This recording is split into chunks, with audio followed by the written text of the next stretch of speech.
Todos hemos tenido alguna relación con algún papá o con mamá o con algún maestro o con algún jefe o jefa de trabajo. Y hablando en los términos de la familia que todos conocemos, pues cuando papá nos da regalos, nos da comida, nos da ropa, pues todos estamos bien contentos, pero en el momento en que papá o mamá nos quieren corregir en algo, ahí ya no nos gusta tanto. Es decir, que nos gusta recibir lo bueno, pero no queremos recibir la corrección. No porque la corrección sea mala, sino simplemente porque es más fácil hacer cualquier cosa que se nos antoje, cualquier cosa que se nos ocurra, que recibir la corrección de un padre o de un maestro o de un jefe de trabajo.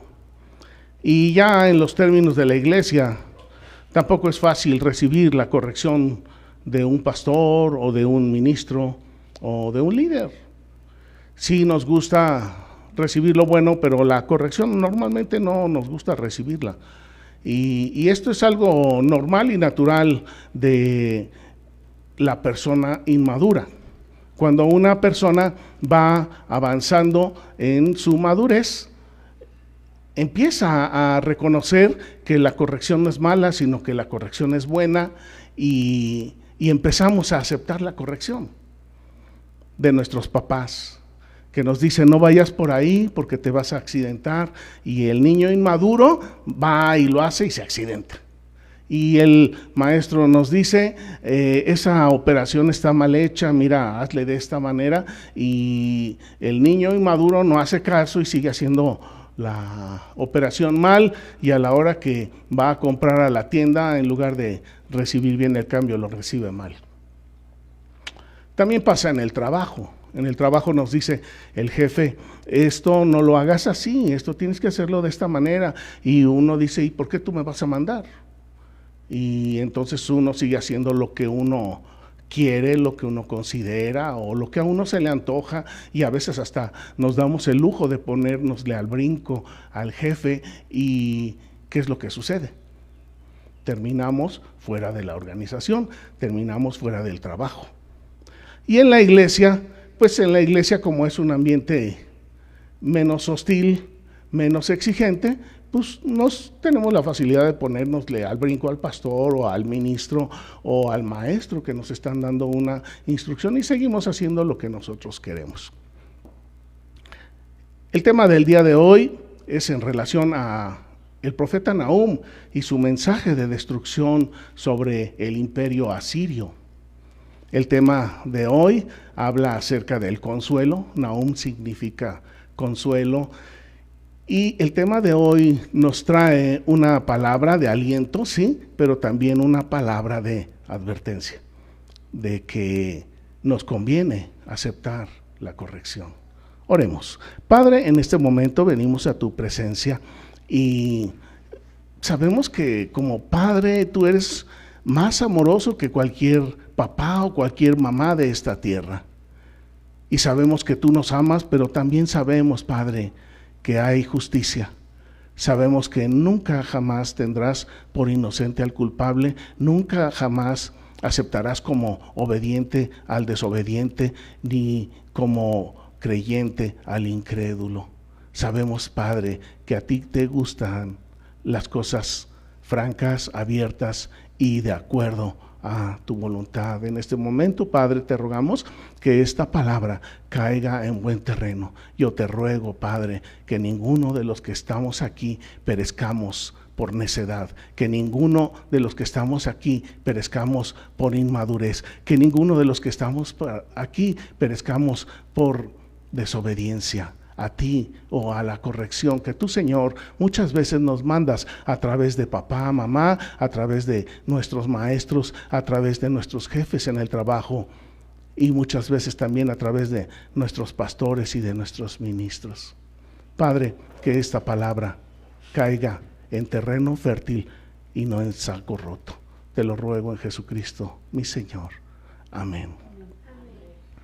De manera que entonces la corrección es una modificación que alguien hace para que nosotros nos perfeccionemos o para que nosotros nos mejoremos.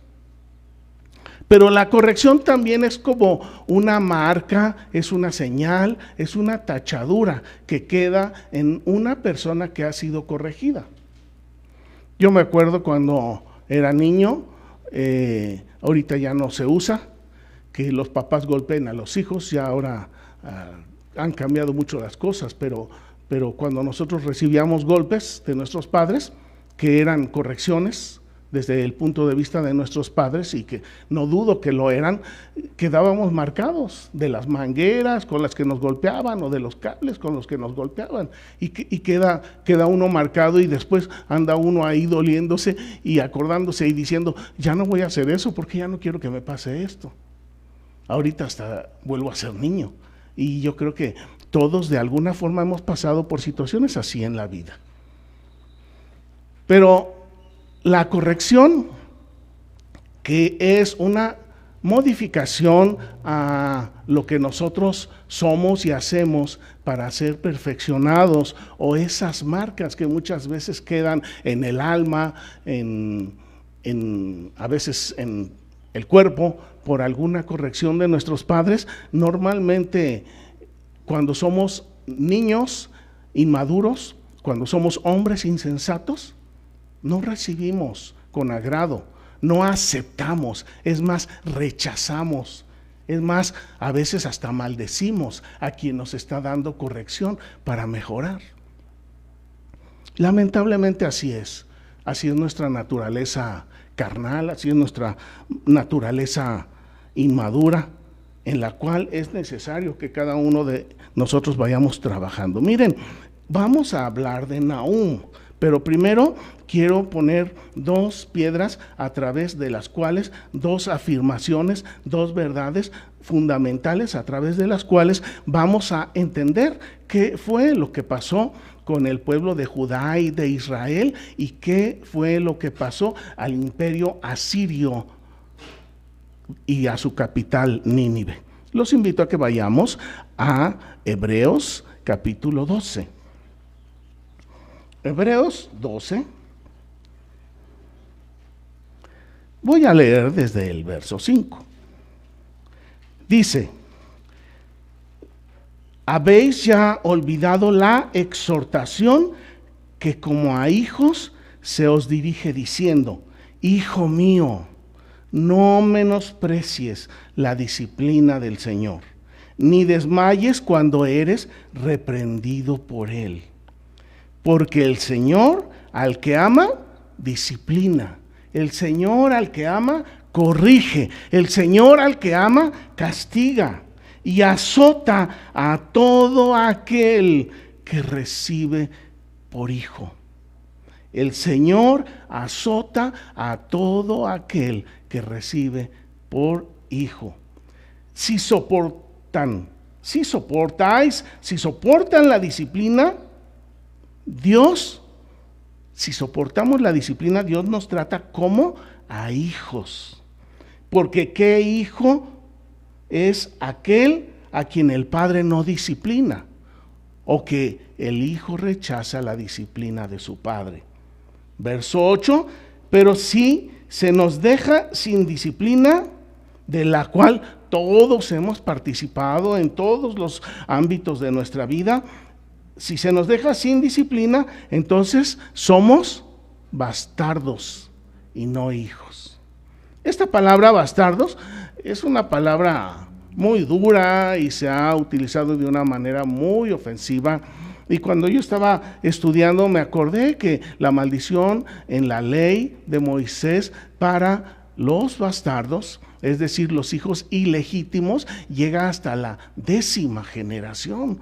Entonces, no es algo fácil ni sencillo ser un hijo bastardo, pero cuando nosotros venimos al Señor, la verdad es que todos hemos sido hijos bastardos, espiritualmente hablando. Pero después llega el Señor, nos acepta como hijos y entonces nos empieza a corregir. Pero ahora ya no somos lo que éramos, ahora somos nuevas criaturas en Cristo. Amén. Dice en el verso 9 que tuvimos a nuestros padres terrenales que nos disciplinaban y los venerábamos, ¿verdad? Y sí es cierto, todos tuvimos a nuestros padres. Algunos quizás crecieron sin padre, pero sí tuvieron a alguien que los corregía. Quizás alguna institutriz o algún celador allá en donde tienen a los niños, o en algún albergue, pero siempre ha habido alguien que nos dirige. Sin embargo, desde niños nosotros hemos tenido la oportunidad, el privilegio de aceptar esas correcciones o de rechazarlas. En este pasaje lo que estamos aprendiendo es que Dios al que ama castiga, y Dios disciplina a todos sus hijos, azota a todos sus hijos. ¿Y para qué lo hace? Como lo dijimos, la corrección es para perfeccionar. Para esto lo hace el Señor, para perfeccionarnos, porque Él quiere que seamos mejores, quiere que demos mejores resultados, quiere que tengamos una conducta mejor.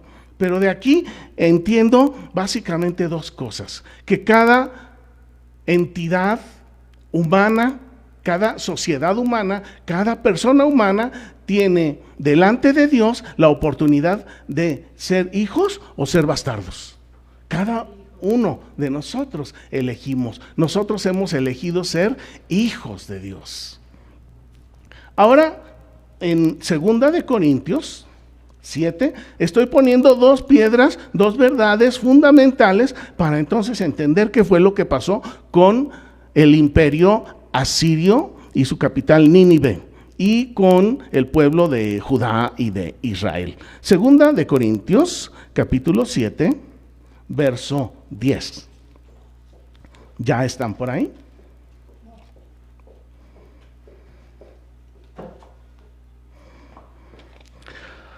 Segunda de Corintios 7:10 dice así: porque la tristeza que es según Dios produce arrepentimiento para salvación, de que no hay de qué arrepentirse, pero la tristeza del mundo produce muerte. Lo leo nuevamente: la tristeza que es según Dios produce arrepentimiento para salvación, de que no hay que arrepentirse, pero la tristeza del mundo produce muerte. Es decir, miren, aquí lo que está diciendo es que todas las organizaciones humanas, las iglesias, las naciones, los pueblos, las personas, todos vamos a pasar por tristeza. Pero hay una tristeza que viene de Dios y que produce un cambio de conducta, que es el arrepentimiento. Y la tristeza que produce el mundo produce muerte. ¿Por qué produce muerte? Porque no hubo arrepentimiento, porque no hubo cambio de conducta. Hasta ahí nos vamos entendiendo, ¿verdad? Por un lado, ¿qué desea ser el pueblo? ¿Ser un pueblo bastardo o ser un pueblo de Dios? ¿Qué desea el pueblo? Recibir corrección de parte de Dios, aceptar la corrección, entristecerse por la corrección de Dios, arrepentirse y entonces ser perfeccionado, o como un bastardo, rechazar la corrección, seguir viviendo en la necedad, sin arrepentimiento, sin cambio de conducta, y finalmente llegar a un resultado natural, que es la muerte. Las naciones, estas son las opciones y las alternativas que tienen delante de Dios. Las personas, estas son las opciones, las alternativas que tenemos delante de Dios: o la vida o la muerte, o el ser hijos de Dios o el ser bastardos. Ahora sí, entonces vamos al libro de Nahum. La semana pasada hablamos de que Dios guarda ira, Dios guarda un castigo para todos sus enemigos. Aquí en el capítulo 1, en el verso 2 de Nahum dice, y lo estudiamos la semana pasada: Jehová es celoso, nos quiere solo para Él. Jehová es vengador. Jehová es vengador y lleno de indignación. ¿Contra quién o por qué? ¿Nomás de gratis? No. Él se venga de sus adversarios y guarda enojo para sus enemigos. Y la semana pasada decíamos, ¿qué prefieres? ¿Ser amigo de Dios o ser enemigo de Dios? Y todos nosotros elegimos ser amigos. Y de esto me alegro mucho. Pero ¿qué fue lo que decidió el pueblo de Nínive, el imperio asirio? 100 años antes, Dios mandó a Jonás, Dios les mandó un mensaje que decía, arrepiéntete porque vas a ser destruido. ¿Y qué hicieron ellos? Hicieron caso.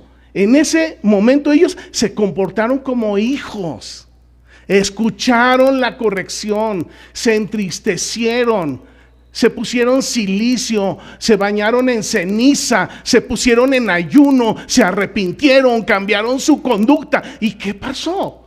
Dios los perdonó y los perfeccionó. Pero después vinieron los hijos, los nietos, y llegaron los bisnietos, y ni se acordaban del verdadero Dios vivo. Ni se acordaron del Dios invisible, ni se acordaron del Creador, y llegaron a ser peores que sus tatarabuelos. Y entonces ahora viene el profeta Nahum, y el profeta Nahum no les dice arrepiéntanse. ¿Por qué? Porque ellos habían decidido ser bastardos, un pueblo bastardo, un pueblo alejado, un pueblo que rechaza a Dios, un pueblo que más allá del pueblo egipcio, este pueblo de Asiria era un pueblo que estaba franca y abiertamente en oposición a Dios. Es cierto que Dios utilizó el imperio asirio y a Nínive para corregir a Judá y a Israel, pero también es cierto que ellos, con todo lujo de crueldad, se pasaron en la forma en que castigaron a Israel y a Judá, y esto lo miró el Señor. Es como cuando estamos en el salón de clases y que la maestra o el maestro tiene que salir, y entonces, a ver, niño Josecito, tú ahorita vas a ser el jefe de grupo y vas a cuidar a los niños, y al que se porte mal le das con el borrador. Ya ni se usa el borrador, ¿verdad? Ahora le pegas con la regla, y entonces el niño agarra y empieza a golpear a todos y les causa heridas con la regla. Más o menos fue algo así lo que pasó con Asiria, con Nínive, con Judá y con Israel. Dios le dijo a Asiria, tú vas a ser mi instrumento para corregir a mis hijos. Y entonces Asiria dijo, gracias, no sabes a quién le diste este poder. Y empezaron a destruir al pueblo de Dios. Y esto lo miró Dios, y esto lo sintió el pueblo. Miren, aquí en el mismo capítulo 1, en el verso 13, dice, ahora quebrantaré su yugo de sobre ti y romperé tus coyundas. Es decir, que va a liberar Dios a Judá y a Israel del pueblo asirio. Verso 14, mas acerca de ti mandará Jehová que no quede ni memoria de tu nombre, ni memoria de su nombre, de la casa de tu Dios.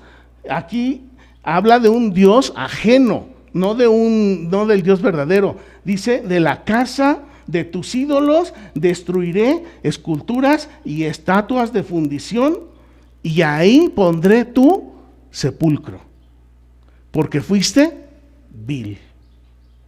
¿Qué quiere decir que fuiste vil? Quiere decir que fuiste un pueblo desalmado contra los hijos de Dios. Y yo no dejo de preguntarme, ¿será que Satanás no ha sido desalmado con el pueblo de Dios? ¿Qué fue lo que pasó finalmente con el imperio asirio y con Nínive, su capital, que fueron destruidos por los babilonios, los caldeos. Dice aquí en la palabra, aquí tenemos la respuesta. Su templo de idolatría fue destruido. Sus estatuas fueron destruidas. Y ese lugar se convirtió en su sepulcro. Es como decir que en otros países en donde está el templo de la idolatría, el sepulcro va a ser en ese mismo lugar. ¿Y por qué razón fue que Asiria llegó a este término? Según lo que leemos en Hebreos 12, Asiria llegó a este término porque decidió ser bastardo, porque no eran hijos de Dios cuando Jonás les habló, pero hicieron caso, atendieron la corrección, se arrepintieron y Dios los perdonó. Pero 150 años más tarde las cosas estaban peor que 100 años atrás. Por el otro lado, hablando de 2 de Corintios 7:10, dice que la tristeza del mundo produce arrepentimiento para muerte. Y esta fue la tristeza del pueblo ninivita, del pueblo asirio. ¿Se entristecieron? No les importó. Pero en el momento en que empezaron a ser destruidos por los babilonios, entonces sí sintieron la tristeza. Pero esa tristeza que sintieron ellos mientras veían cómo su gran muralla era destruida, no los llevó al arrepentimiento. Esa tristeza los llevó directamente a la muerte. Este es el camino que les espera a todos aquellos que prefieren ser pueblos bastardos, pueblos en oposición a Dios. Sin embargo, la semana pasada veíamos aquí en el capítulo 1, verso 7. Y por eso les decía que el día de hoy el Señor tiene una palabra de aliento para cada uno de nosotros, aunque también una palabra de corrección. Dice Nahum 1:7, Jehová es bueno, fortaleza en el día de la angustia, y conoce a los que en Él confían. ¿Quiénes son los que en Él confían? Somos sus hijos. Somos sus hijos los que confiamos en Él. Somos los que hemos aprendido a aceptar la corrección de Dios. Hemos aprendido a aceptar la corrección de la palabra de Dios. Hemos aprendido a aceptar la corrección de nuestros padres, de nuestros hermanos mayores. Hemos aprendido a aceptar la corrección de nuestros jefes. Hemos aprendido a aceptar la corrección de nuestros pastores y de nuestros ministros. Porque Dios usa a las personas para bendecir a las personas. Y en el momento la corrección duele. Dice el refrán que la verdad no duele pero incomoda. Y si es cierto, cuando nos hacen una corrección nos incomoda, nos molesta, nos queremos sacudir, queremos hacer caso omiso, queremos agredir y hacer muchas otras cosas. Pero aquel que ha decidido ser hijo de Dios acepta la corrección. Aceptamos la corrección. ¿Por qué? Porque este es el medio para que el Señor nos perfeccione, para que el Señor nos pula. Mire, ahí ahora el día de hoy nuestro verso central está en el capítulo 2, en el verso 2. Este capítulo 2 es un capítulo que habla de pura destrucción, que habla de puro exterminio. ¿Para quién? Para un pueblo bastardo, como lo era el pueblo de Asiria, como lo era Nínive.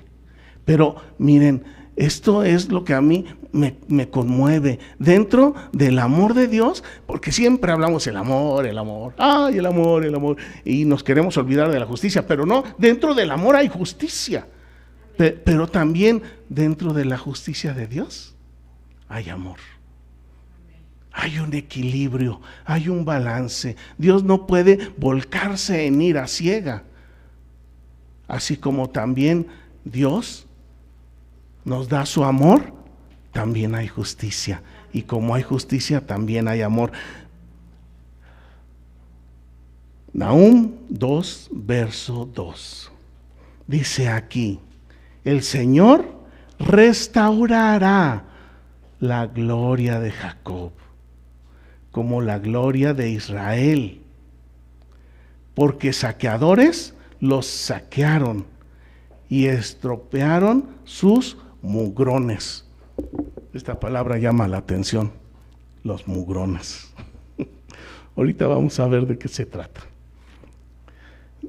Si me permiten, voy a leer el verso, pero primero la segunda oración o la segunda frase, y luego la primera dice: porque saqueadores los saquearon y estropearon sus vástagos.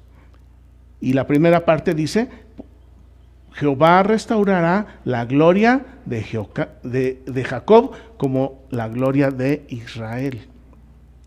Entonces aquí este verso nos está hablando de que Asiria saqueó a Judá y a Israel.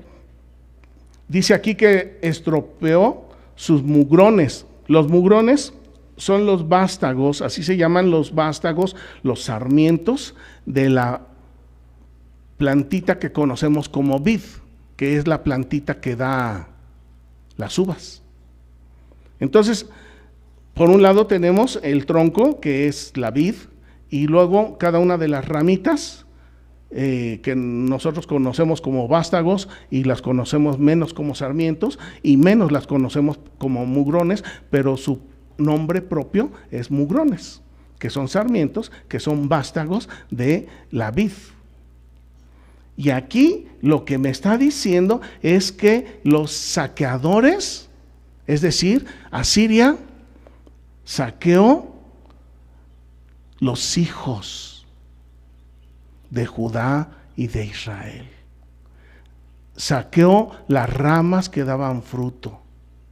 Toda posibilidad de bendición, de fruto, de alimento, de vida, de reproducción, eso fue lo que destruyó a Asiria en el pueblo de Judá y en el pueblo de Israel. Pero mire usted, un pueblo que acepta la corrección de Dios, un pueblo que se arrepiente, un pueblo que cambia su conducta, es perdonado por Dios. Pero un pueblo que cierra sus ojos a la corrección está caminando directo a la destrucción y al exterminio. El pueblo de Nínive fue ciego, fue insensato. El pueblo de Nínive fue inmaduro y ellos no escucharon la corrección en su tiempo. Agotaron sus oportunidades que venían de Dios y finalmente cayeron en la destrucción. El pueblo de Jacob, el pueblo de Israel escucharon la corrección, se arrepintieron, cambiaron su conducta. ¿Y qué fue lo que sucedió? Dios los perdonó. Y después de que Dios los perdona, aquí tenemos esta hermosa promesa: el Señor restaurará la gloria de Jacob. Miren, en relación a este pasaje, vamos a ver Ezequiel en el capítulo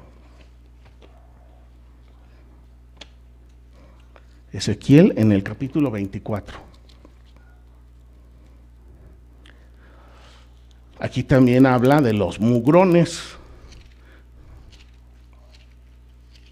Se escucha media rara esa palabra, ¿verdad?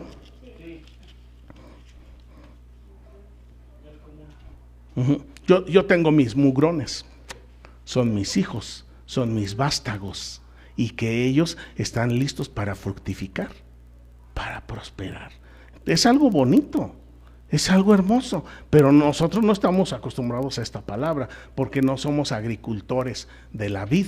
Pero allá en California, en algunas áreas de Querétaro, en donde están los sembradíos de vid. Ahí seguramente que sí utilizan esta palabra. Ezequiel 24, 21. Di a la casa de Israel: así ha dicho Jehová el Señor. He aquí, yo profano mi santuario, la gloria de vuestro poderío, el deseo de vuestros ojos y el deleite de vuestra alma. Y vuestros hijos y vuestras hijas que dejasteis caerán a espada. ¿De qué me está hablando aquí? Me está hablando de los mugrones que fueron destruidos, de los vástagos que fueron destruidos. Me está hablando de los hijos y de las hijas de Israel y de Judá que fueron destruidos por causa del pecado, por causa de la corrección. Voy a regresar a Nahum. Regresemos a Nahum. Dice: Jehová restaurará la gloria de Jacob como la gloria de Israel, porque saqueadores lo saquearon y estropearon, echaron a perder a sus hijos. Miren, esto de echar a perder a los hijos no es algo sencillo, es algo muy duro y muy grave, porque cuando nosotros recibimos a los bebés, así como a la pequeña Julietita, recibimos unos vasos limpios, hermosos, sin mancha. Y nosotros como padres decidimos qué le echamos en el interior. ¿Le echamos algo limpio, algo precioso, o le echamos lo peor? Por eso es que muchas veces les digo, ¿saben? El peor enemigo no es Satanás. El peor enemigo somos nosotros mismos. ¿Qué estamos haciendo? ¿Qué han hecho? ¿Qué vamos a hacer con nuestros hijos? ¿Qué vamos a hacer con nuestros sarmientos, con nuestros vástagos, con nuestros mugrones? ¿Qué estamos haciendo con ellos? Seamos, hermanos, maduros. Aceptemos la corrección que viene de Dios para que también nosotros tengamos el conocimiento, la actitud para criar a nuestros hijos. De manera que entonces, así como lo dice aquí Nahum 2:2, el Señor restaurará la gloria de Israel y de Judá.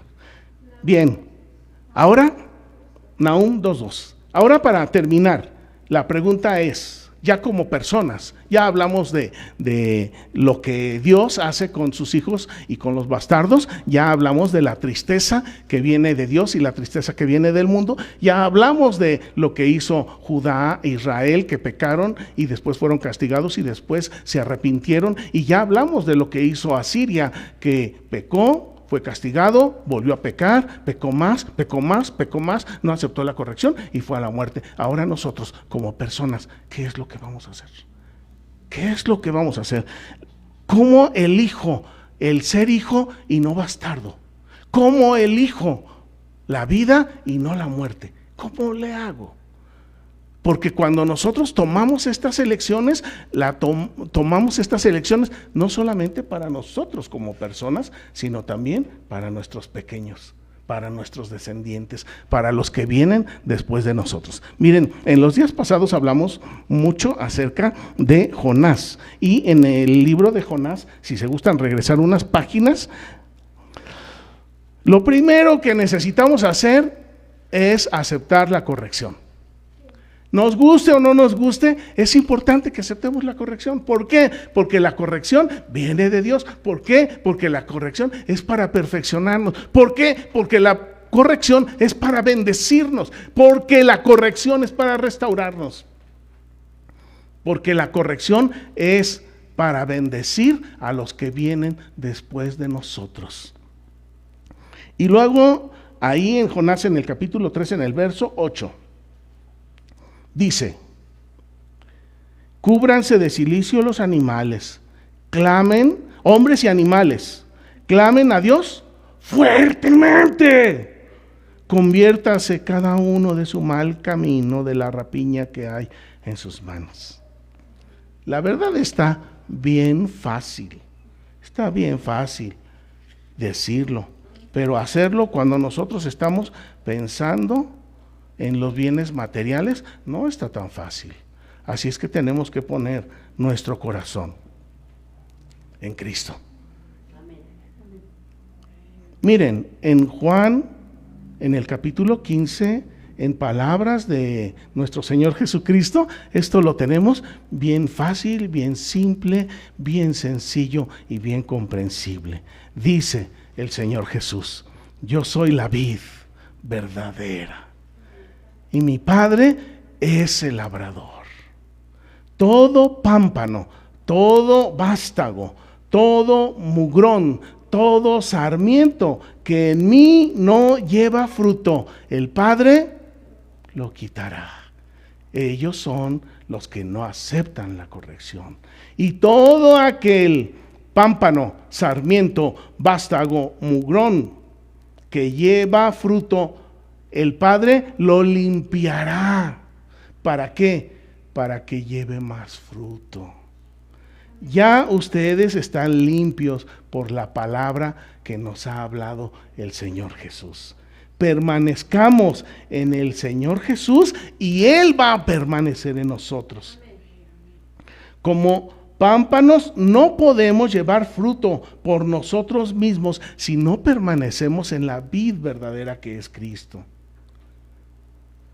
El Señor es la vid y nosotros somos los sarmientos, los vástagos, los pámpanos. Nosotros somos los mugrones, somos sus pámpanos. El que permanece en Cristo y Él en nosotros, este lleva mucho fruto. Porque separados del Señor, nada podemos hacer. Mis hermanos, son palabras fuertes, sí. A nadie le gusta ser corregido.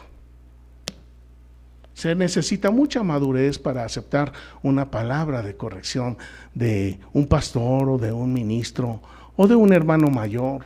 Me acuerdo cuando yo trabajaba en la empresa, llegaban a veces los que barrían, yo era el gran jefe, y llegaban los que barrían y me decían cosas que a veces no me gustaban y que tenían razón. Entonces tenemos que ser sencillos, como palomas. Tenemos que aceptar la corrección. No importa que la persona que nos esté dando la corrección a nuestros ojos sea una persona humilde o sencilla o con poca escuela o con un puesto insignificante. No deberíamos de pensar de esa manera. Es importante que escuchemos la corrección. Porque el Espíritu Santo habla a nuestro corazón con una voz suave, tierna, dulce. Pero cuando nosotros nos ponemos broncos, nos ponemos broncudos, no podemos escuchar esa voz que habla en nuestro interior y que nos dice: ama a Dios sobre todas las cosas. Terminemos. Padre, en este momento te damos gracias porque al que amas corriges, pero nos corriges no para destruirnos, sino para perfeccionarnos. Nos corriges no para exterminarnos, sino todo lo contrario, para que llevemos aún más fruto. Padre, yo te ruego que bendigas a cada uno de mis hermanos y de mis hermanas, que me bendigas a mí, Señor, que nos ayudes para que en nuestros momentos de quietud, en nuestros momentos de oración, en nuestros momentos de meditación en la palabra, escuchemos tus palabras de corrección, a través de las cuales, creyéndolas y arrepintiéndonos, seremos perfeccionados, seremos restaurados.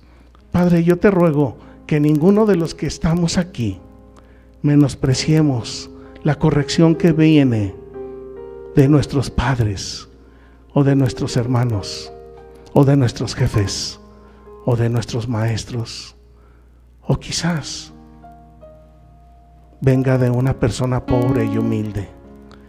Quizás la corrección venga de alguien que no significa nada para nosotros, pero que tú, Señor, lo has puesto en nuestro camino para perfeccionarnos. Yo te ruego, Padre, que en este lugar, que en esta tu casa, que en esta tu iglesia haya corazones sensibles, que no nos dejemos llevar por la vista, sino que así como tú miras al corazón, que nosotros también, Señor, aprendamos de ti a ser mansos y humildes, a ser sencillos como palomas, a escuchar las palabras de corrección que nos traen arrepentimiento, vida, para que prosperemos espiritualmente, para que fructifiquemos espiritualmente, y también, si tú, Señor, lo has determinado, que fructifiquemos, prosperemos en todas las áreas de nuestra vida. A ti, Señor, te damos la honra en Cristo nuestro Salvador. Amén. Que Dios les bendiga, hermanos.